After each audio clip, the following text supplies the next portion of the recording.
Olá, meu nome é Thomas Oliveira e esse é o Cultura Inútil.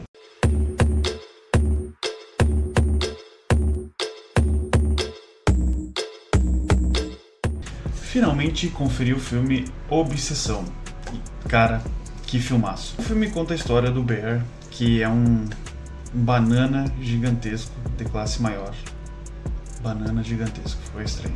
Mas ele não consegue se declarar para a melhor amiga dele, mesmo ela dando todos os sinais de que talvez pudesse rolar alguma coisa, mas era mais para ele tirar isso do caminho e ele não consegue. Após ele conversar no telefone com essa amiga dele, que é a Nick, ela conta que perdeu o colar dela, tipo um colar de cristal, se não me engano. E aí ele tem a ideia de passar em uma loja para ver se compra um outro colar para ela.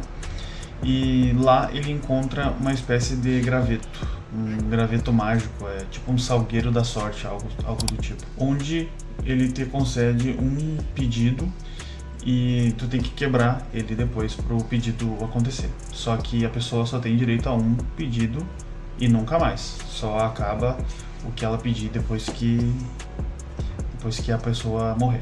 Só que o Bear, como ele é um idiota, ele não leu a caixinha, não leu os avisos e ele pediu uma coisa muito extrema, né? Ele pediu que a Nick fosse perdidamente apaixonada por ele, fosse obcecada por ele, e assim acontece. O Bear é um personagem que a gente aprende a odiar desde o início, né? Como eu falei, é um cara muito banana, ele tem as oportunidades de falar pra ela que gosta dela, ele fica sempre se encabulando, em vez de botar pra fora isso, ele fica guardando. Inclusive, em uma das vezes, ele dá carona pra ela depois de um rolê em grupo ali. Ele teve 3 chances, se não me engano, de se declarar pra ela, mas ele prefere quebrar o graveto e fazer aquela maldição. A partir disso, a Nick perde toda a personalidade dela e passa a ter comportamentos extremamente esquisitos, né?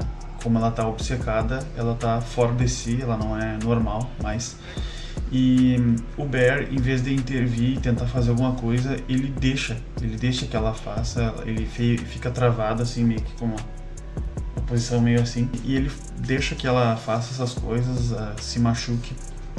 E para piorar, quando eles chegam em casa, ele repreende ela como se fosse tudo culpa dela e como se ela estivesse envergonhando ele, sendo que ela estava literalmente se machucando na frente de todo mundo. Eu preciso destacar a Indy Navarrete, eu não sei se o nome dela tá certo, né, se eu pronunciei certo, mas ela interpreta a Nick e ela é uma atriz maravilhosa, ela simplesmente entregou uma atuação muito boa, tanto como a Nick ali, né, no início do filme. Ela tem pouco tempo para desenvolver a personagem, mas ainda assim a gente consegue ver o jeito que ela é, o jeito legal e espontâneo dela. E logo depois da transformação, que acontece ainda no início do filme ali, a gente consegue ter uma virada de chave e perceber como aquela personagem não é mais a Nick, é uma outra coisa. Ela muda completamente de personalidade. Então a atriz mandou muito bem, interpretando a Nick pré-maldição e pós-maldição, vamos dizer assim. E depois, quando ela se transforma nessa nova versão da Nick, ela grita, surta, dá medo, dá alguns sustos no telespectador, assim. Cara, como eu falei, a interpretação dela, a atuação dela, muito boa. E eu tava pesquisando, vendo algumas coisas sobre o filme. Ela falou que até pouco tempo não recebia nenhum convite para filme nenhum e fazia lives para conseguir sobreviver, pagar as contas dela. Então eu achei muito engraçado porque deram uma oportunidade para ela nesse filme e ela simplesmente arrebentou.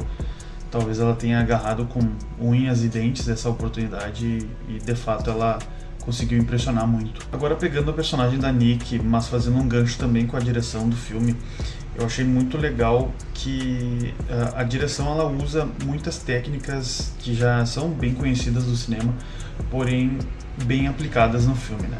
Então são técnicas que a gente costuma ver assim desde sempre em Hollywood, porém o diretor, o Curry Baker, que aqui é novato, acho que é o primeiro projeto dele pro cinema, ele conseguiu colocar tudo na medida certa, assim, todos os ângulos, o jeito que ele filmou, A edição é dele também.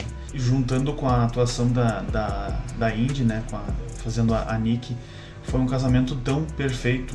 E o filme fica assustador numa medida que eu não esperava. Eu não costumo me assustar tanto com esse tipo de filme, que é um terror meio psicológico, mas mistura outros estilos de terror também. Porém, no filme ali, do jeito que foi feito, ficou bem assustador. Tem momentos em que a câmera vai dando um zoom lento assim, e a trilha sonora vai construindo um ambiente, e junto disso a gente vai tendo aquela tensão assim. Eu em muitos momentos me vi meio contraído ou tomando susto, isso que eu tava assistindo de longe, né? Mas o som tava alto, o som aqui é bom. Tem um momento em que a Nick grita e o áudio chega a dar uma distorcida, assim, a gente vê que ele dá uma clipada, assim, que ele sai do nível do que seria bom pra gente ouvir. E pelo que eu vi, eu acho que eles deixaram isso de propósito, assim, porque isso causa um desconforto muito grande na gente, porque a gente vê que o grito dela realmente foi muito alto, e eu achei legal que eles tenham deixado isso no filme. Obsessão também é exemplo de um roteiro muito simples, mas muito bem adaptado. A gente tem aqui um elenco, uma direção e uma edição de vídeo muito boa, que inclusive é do próprio diretor, do Curry Baker.